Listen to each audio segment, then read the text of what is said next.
au Gabon, à la CAN 2017, ce qui donne l'impression que le Maroc aujourd'hui est dans une phase de domination comparée à la Côte d'Ivoire. Et depuis la reprise en main de l'équipe par l'entraîneur Kamara Ibrahim, il y a le regain de vitalité. On sent visiblement que les joueurs ont repris confiance, ils ont appris à gagner. Et ce match est important pour la Côte d'Ivoire comme pour le Maroc. Moi, je pense que c'est un match à 50-50.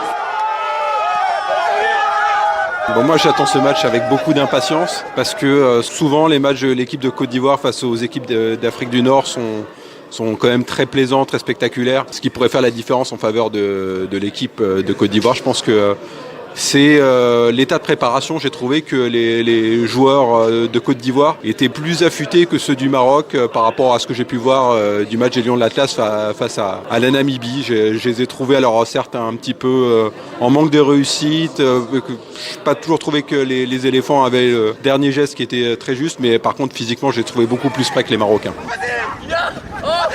On va dire que le Maroc part avec l'avantage psychologique de ces deux matchs gagnés, même si on va dire que ce sont deux équipes qui se tiennent, tant au niveau tactique, avec deux entraîneurs qui se connaissent très bien parce qu'ils ont travaillé ensemble.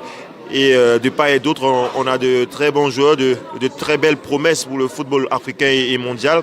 Ziyech du côté donc, du Maroc et Nicolas Pepe, même s'il ne va pas s'appesantir sur cette individualité, parce que ces deux équipes vont bien jouer avec leur groupe, avec leur certitude. Il va falloir être présent dans la bataille du milieu, dans la bataille physique, et puis être beaucoup plus efficace que lors de leur premier match.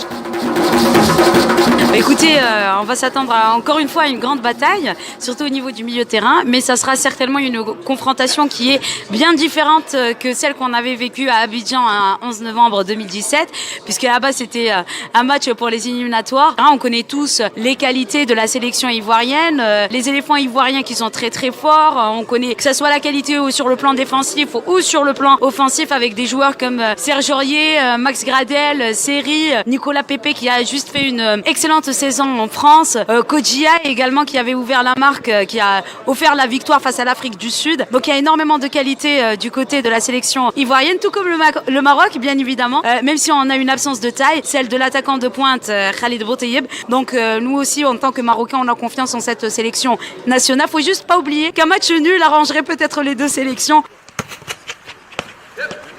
La Côte d'Ivoire et le Maroc, après avoir remporté le premier match, peuvent se contenter d'un match nul. Il ne faut pas s'attendre à un match très engagé de la part des deux équipes demain. Deux équipes qui savent gérer, surtout la Côte d'Ivoire, donc des compétitions pareilles.